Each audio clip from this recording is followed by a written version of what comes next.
Ch.8. Oh snap. Violet's point of view.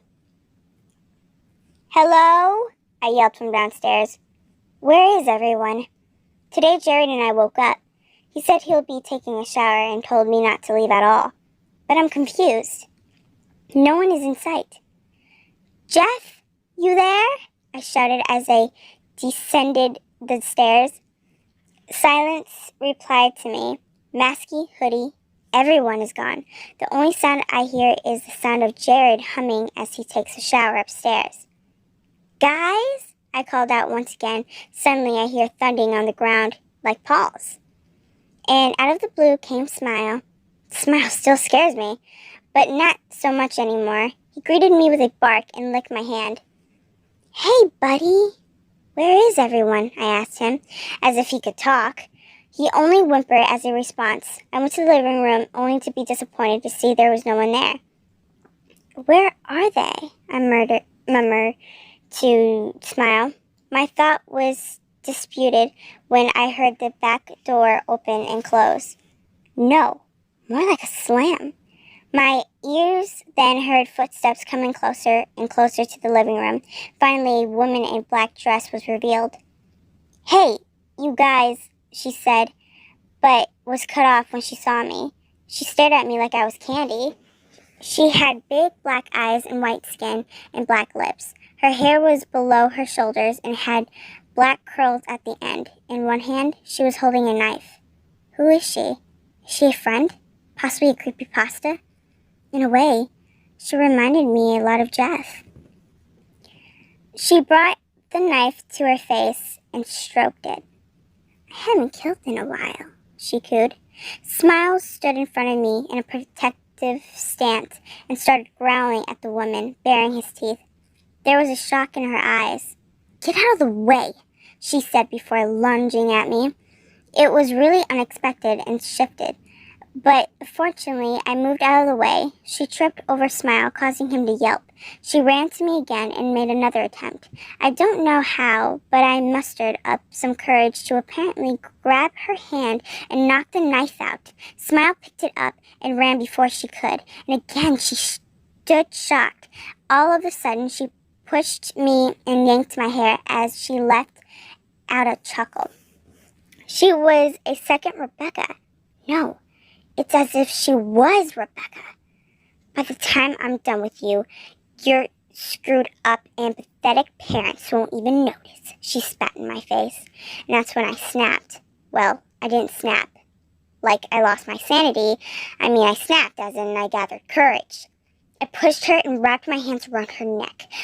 Black orbs, that's what I'll call her, started choking. I threw her to the glass table that was near us. Within an instant, shattered pieces of glass went flying everywhere. No one can make fun of my parents. Talk smack about me if you want, but not a word about my parents, I snarled in her face. I couldn't let her go. If I did, she would try to kill me. So I did something crazy. I threw her out the window.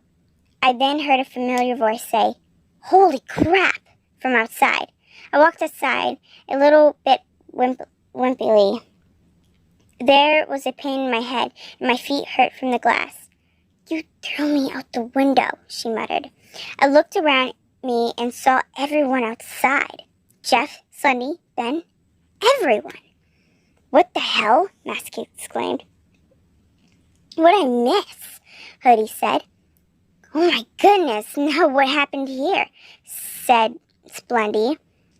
Well, this woman tried to kill me, and you know how it ended, I said quickly. My throat was dry from the sudden turn of events. Ben squatted down near the black orbs. How does it feel to get your ass handed to you by a human? He asked, pretending to be a reporter. A giggle escaped from my throat. Black orbs shot him a death glare. Violet, I heard. I turned around only to be embraced a tight hug from Jared. What happened? Are you hurt? He asked, observing me. No, but I got a little fight, I said. I nodded my head towards Black Orbs, who laid unconscious.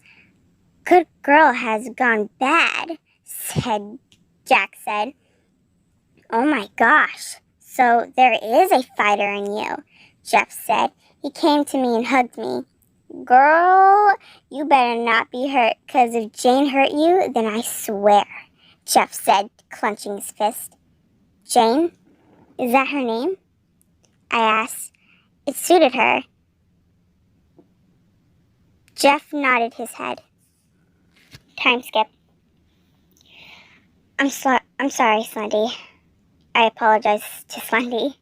I felt bad for him. After staying here for a day, you learn that Slendy is a neat freak, and I broke his table. It's all right, dear, as long as you're safe, he said. We just finished removing the sharp glass from the ground. Oh, we also put in a new table, so what's this between you and Jane? I asked Jeff. Is Jeff his ex or something? Pretty simple to say. I killed her parents, and blah, blah, blah. Now she wants to kill me, and blah, blah, blah. Wow. I felt bad. I would be angry, too, if my parents were killed. But Jeff said it as if he told me what weather was in England. But didn't you care? I asked. Well, at the time, Jeff suffered from a high dosage of who gives a crap, Jack said, followed by chuckles. But seriously, now things won't be okay, Ben said. Yeah, now that Jane knows about you guys, she'll do anything to kill you two, Sally said, panic in her voice. I'm screwing up a lot, I'm sorry. But we won't let that happen, right, guys? Jeff said. Right, the crew said in unison. Don't worry, dear. We'll do everything we can to protect you and Jared, Slendy said. Thanks, guys, Jared said. His hand was tightly holding mine. His arm was draped around my waist. I rested my head on his shoulder. Only if we can convince her it was a dream, Ben said out loud, stroking his chin. Impossible, Jack exclaimed in Chinese accent. A chuckle escaped my throat. All of us laughed. Jane will tell every other creepypasta now, Sally murmured. Laughing made me feel better. It was like releasing stress. Just laugh. But I had a bad feeling. Will Jane kill us? That's a possibility. But I had a confidence. I trusted these people. They made me smile and laugh. And I trusted Jared.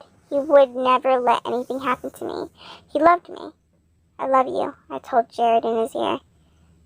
His eyes held love and joy. I love you too, he whispered back.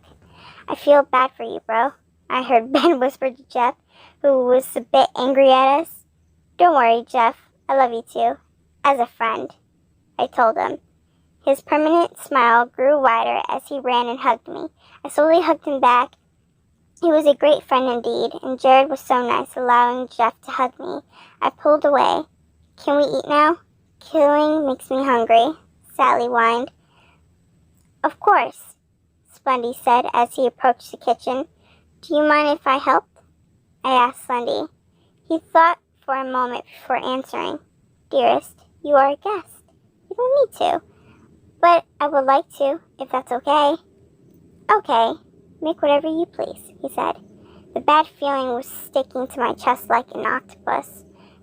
Jane won't kill us, will she?